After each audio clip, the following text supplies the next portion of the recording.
could be G, B, D. It could be B, D, G. It could be D, B, G. Huh? It could be G, B, D. It could be B, D, G. It could be D, G. What am I trying to say? I don't know about you, but when I first started playing chords on the guitar, I found it incredibly confusing. Sometimes they have strange names attached. You might see a C sharp minor 7 flat 5 in the wild. Now, that looks more like a hard-to-crack password than something musical. Chords are also physically very challenging to play in the beginning. But I have some good news for you guitarists. There is a very clear-cut path to mastering chords on the guitar. And this is something I really wish someone had laid out for me in detail during my development. Now, I've always been a huge fan of playing chords on this instrument. I love playing open cowboy-style chords. I've explored all of these, and I've even gone down into the jazz chords as well. If it's a chord and it can be played on this instrument, I've probably explored it. And in this lesson, I'm really excited to show you the path to mastering chords. This is something that I found through a lot of work, and I have now taught countless students and guided them through this exact process to master chords. So let's start right at the top here, and let's talk about open chords first. Now, the guitarist's chord journey is always an extremely visual one. It's always going to be reliant on you memorizing shapes, but in the beginning, that's all it is. It's just completely a shape game. If you can memorize these shapes and get the muscles memorized to play them, you've got it. Now, here's the first 8 guitar shapes that a guitarist learns. So you're going to start off with A minor right here. Don't have to worry about the theory of why that's minor too much right now, just learn the shape.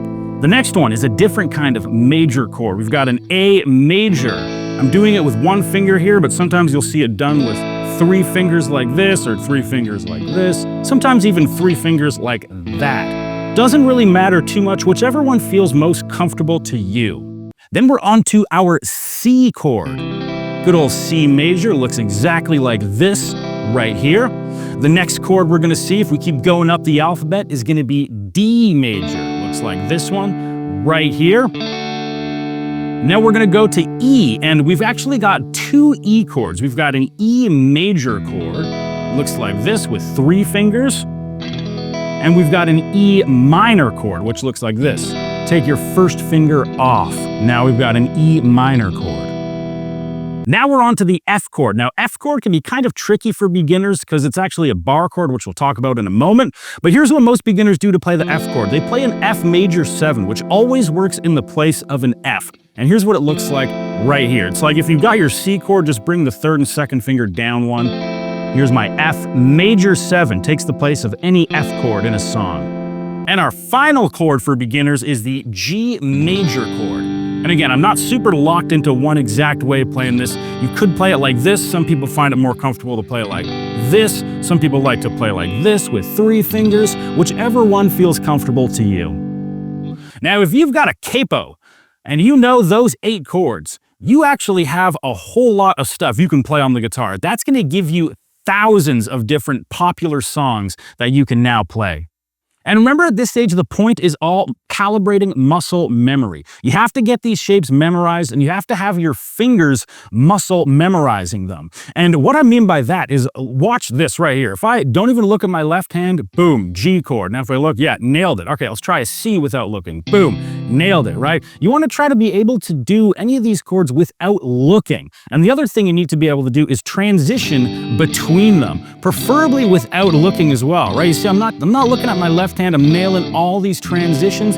You want to be at the same spot. So if you learn 5 to 10 open chord strumming songs, you'll get this step and you'll be able to play all these and transition between them. As long as you learn the song properly and you memorize it, wait till you've got all the transitions perfect and you're actually playing it like the song, 5 to 10 should get you there for this stage. Now, the second chord type on our journey is going to be bar chords. Just when you thought you were getting decent at guitar and you were getting a few songs happening, in come bar chords to ruin the party and humble you. For some players, and maybe you're one of them out there, the step up from open chords to bar chords can be an extremely challenging step. The problem is you've never had to move your hands like this before. When I'm talking bar chord, what that really means is you take 1 finger and you bar it, which means you cover all 6 strings with that one finger. And now you're gonna build a chord with your other 3 remaining fingers. So that's kind of the idea behind a bar chord. You've got your first finger playing all 6 and you add the others in. And again, you've never had to move your fingers like this on the guitar or in real life. So like I said, this step up can be a little bit challenging. It also takes a little bit more strength and a different kind of strength than open chords. So take your time with this step. But I gotta tell you, getting through the bar chord struggle and learning them is so worth it. Ask any guitarist out there that's actually been through bar chords and been through the struggle and learned them. They will all tell you it is so worth the struggle. Bar chords will open up so many doors for you. Right now, if I asked you to play a G sharp chord, you'd be like, well, I know a G chord, but what's a G sharp? Bar chords will give you that ability. You'll be able to play any minor or major chord. Now, one of the things I love about bar chords is the fact that there's only 4 shapes to memorize. In that aspect, they're actually easier than open chords. There's less shape memorizing going on here. With bar chords, you're going to be taking a shape and moving it around the fretboard like this. So rather than, different shape, different shape, different shape, bar chords in some ways are easy because you get one shape and you get this sweet Lenny Kravitz song. Just with one movable shape.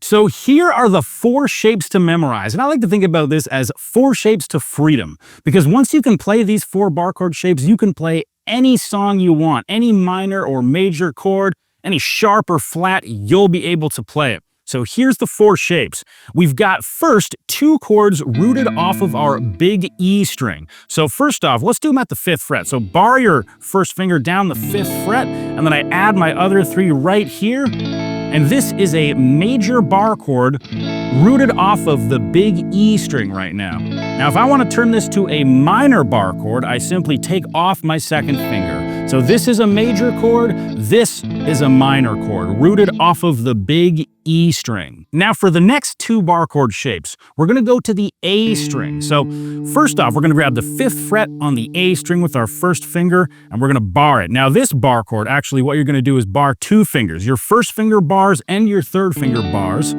3rd finger just on the D, G, and B string. So this is a major bar chord shape with the root on the A string. Now to turn this one into a minor shape, check it out. 1st and 3rd fingers stay pretty similar, but we're gonna add 2 more shapes in, and that's now a minor bar chord rooted off the A string. So I've got a major shape and a minor shape. And the A string root and the E string root are the king here. If we go back to the E chords here for a moment, rooted off of the E string, let me show you how you can use this knowledge to find any chord. So right now, I'm on the major bar chord shape, and my first finger is rooted on the 5th fret of the E. Now that 5th fret of the E is an A note. So if I put this major bar chord shape off of that A note, this is an A major bar chord. If I were to put this root note on the G, this is now a G bar chord. If I were to put it on the 1st fret, the F, that's now an F bar chord. If I wanted to turn it into a minor, boom, take off my 2nd finger, play the F minor bar chord right there. Same thing on the A string. This first major we checked out, this one was D major because I'm playing a major bar chord shape and my first finger's on the D note. So this would be a D major. If I move it over here to the C note, this is now a C major. This is a B major, and it's all dependent on where the root first finger is.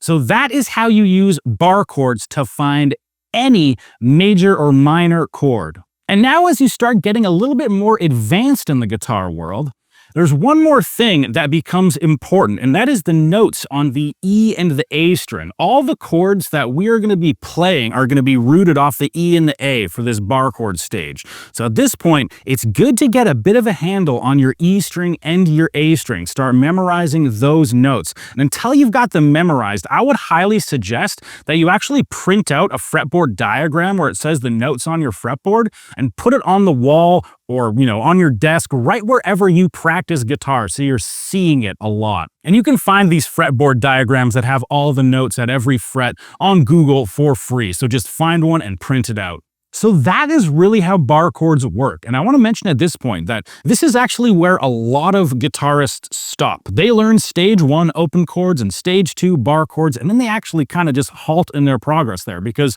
now, as I mentioned, you can play any major chord and any minor chord, right? So at this point, it kind of begs the question, why go on, right? If we know how to play every chord, let's just start playing songs at this point. And a lot of people go down that road. But for the select, courageous few who want to continue the path to chord mastery, here's what's coming next. Partial chords. That is number 3 on our path to chord mastery. Now, a partial chord is exactly what it sounds like. You just play part of the chord, not the whole chord. So if I take a big, open G chord here, and if I were to take off my first 2 fingers and not even play those strings, and just strum the bottom 3 strings, that would be an example of a partial G chord right there, right? I'm just playing a little piece of it. I'm not playing the whole thing. So in a sense, that's all partial chords are, is you're taking your chords and you're just playing pieces of them. Now, this stage really involves playing bar chords, but just little pieces of them. So it's not like we're learning something brand new in this stage. You actually take what you know and you just kind of make it a little bit smaller. But it does get a little confusing when you look at them in a little bit of a different way. So it's pretty much all done with bar chords. So if I go back, I grab this A bar chord right here. So this is a major bar chord root, the root on the E string. What you'll often see played instead of people playing this whole bar chord is they will take the D, G, and B string and not play the whole thing. And then if we're just playing the D, G, B, we don't need to have all 6 strings covered. So let's just take the 3 notes we have on D, G, B here, 7, 6, and 5. And let's just grab those 3 notes. And you can do it actually with that little open F major chord shape I was talking earlier. So 7, 6, 5. That is where this bar chord oftentimes gets just shrunk into this tiny little thing here. And this will mix with a band a lot better when you're doing these kind of little chords. Just sounds a little bit better, right? If I go, or I go, right, they're both really saying the same thing, but one has a whole bunch of information, whereas one has a little bit less information. Now, when you're playing by yourself, it might sound better to do the full information, but it actually is always going to sound better to have less information in your chords, to kind of make them a little bit smaller. Like I said, especially if you're playing with a band. So there's the first bar chord, we get shrunk to that. Now, if we go to the minor bar chord off the E string, this shape, this one, oftentimes what people do is they actually just go the 3 notes on the 3 treble strings here. So you just bar the 5th fret of the 3 trebles, and this is our minor bar chord partial right here. As for the A string roots, when I've got my major bar chord here, this one oftentimes gets shrunk this way. People take their first finger and bar it where their 3rd finger was, and they just do it that way. It's a little bit easier, and now you've got your other fingers to throw in some riffs inside of that chord. So major on the A, it becomes a 1-finger chord. And then minor on the A string becomes kind of a cool one. You actually just play the 3 treble strings on this chord oftentimes, giving you this little 7, 6, 5 chord right here. I like to think about it as a little staircase. One guitarist that always comes to my mind when I think of bar chord partials is George Harrison. He was a master at blending in with a band. One of the song examples I want to show you is And I Love Her, and the rhythm guitar is doing this right here. It's playing an F sharp minor bar chord, full chord, to a C sharp minor, full chord. So what does George do over top of that? He takes his high F sharp minor, does the partial, so he gets this right here, and then he takes his C sharp minor, does the partial, gets this right here, and instead of doing these chords down here, he does this cool, and he does this, and he plays some single notes and takes them out of there, plays these small chords, and that sounds so cool with the band. So if you really want to get better at playing with other people, you want to join a band, this is definitely a style you need to explore. Now for our next step, inversions. Major and minor triads only have 3 notes inside of them. If you take a G major chord here, you're going to find that there's only a G, B, and D inside this chord. The other ones are just doubled. There's another G, there's another B, and there's another G. So G, B, D, and a few of those notes were doubled. So we just took the first note, the 3rd note, and the 5th note of the G major scale, combined them, you get G, B, and D, and that makes our major chord. Now for an inversion, all you're doing is you're taking that G, B, D, and you're putting it in a different order. It could be G, B, D, could be B, D, G, could be D, G, B, right? You can really put those three in any order. When I take that onto the guitar here, you get something like this. If I've got my open G chord, right, I've got an inversion of it right here. Same three notes, different order. I've got another one here. I've got one here. I've got one here. I've got one here, here, here, here. Whole bunch of different cool G chords right there. Now, if you're serious about learning inversions, I would highly recommend you learn the caged system. The caged system will map all those inversions out for you beautifully. If you learn that, your triad chord game is going to be just incredible. And this last step, I like to call seventh chords and beyond. Now, this is kind of the final step, but also where you can spend a lifetime studying. So as I was mentioning, triads are made of the first, the third, and the fifth note of a scale. For seventh chords, you also add in the seventh note. So instead of a 3-note chord, you have a 4-note chord. And with extensions, we're adding in a 5th note, 6th note, or 7th note in there. So these chords can get very big. So when you start looking at the inversions of them, there's just so many options on the fretboard. And this is why I say this step can kind of last for the rest of your guitar life. There is ample stuff here to keep exploring for decades to come. There are 6 chord shapes that you want to start off with here. The very first one looks like this. This is a G major 7th chord right here, rooted off the big E string. And just like bar chords, these are movable chords. It's a G because my first finger of the root is on G. So there's a major 7 shape. Another one you're going to want to learn is the dominant 7 shape. It looks like this typically. Again, there's a few ways of doing this, but this is usually how you play G7. Then we've got G minor 7 as well. So the major 7, the dominant 7, and the minor 7. Those are the 3 that you gotta learn. Minor 7 is also done like this quite commonly as a bar chord without the pinky. So those are on the E string. Again, major 7, dominant 7, and minor 7. Now, just like bar chords, we also get them off the A string. You've got your major 7 off the A string right here. This one is a C major 7 because my first finger's on C. I've got C dominant 7 or C7, and then C minor 7 right there. So 3 chords rooted off the A string, 3 chords rooted off the E string, and you move them around just like bar chords. You want to play a B flat major 7.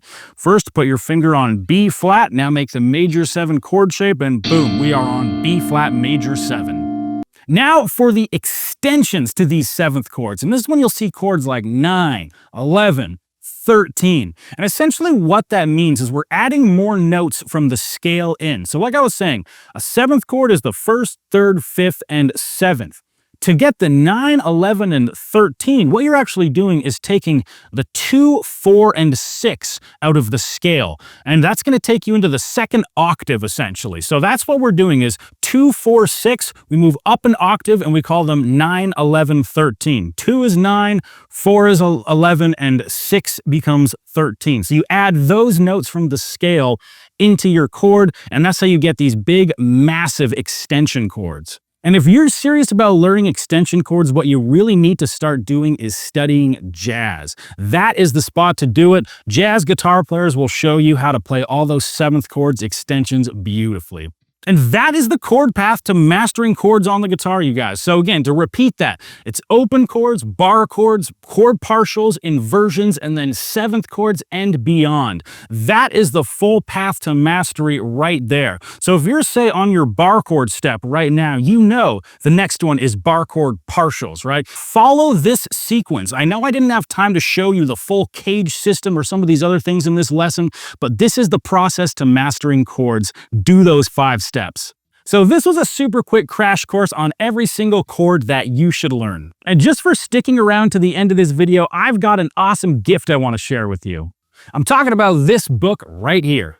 This lesson is called How to Instantly Solo in Any Key, and it'll definitely get you having fun soloing on the guitar. The first thing that this book is going to teach you is how to recognize whatever key you're playing in record time. Then it's going to show you a formula so that you can solo over any key. And it's 100% yours, and it's 100% free. So click here now to get the course. You'll also find a link in the description for it. Guitar is a very quickly rewarding instrument, and it's lessons like these that get you having fun immediately without having to learn a ton of theory. So have some fun with it.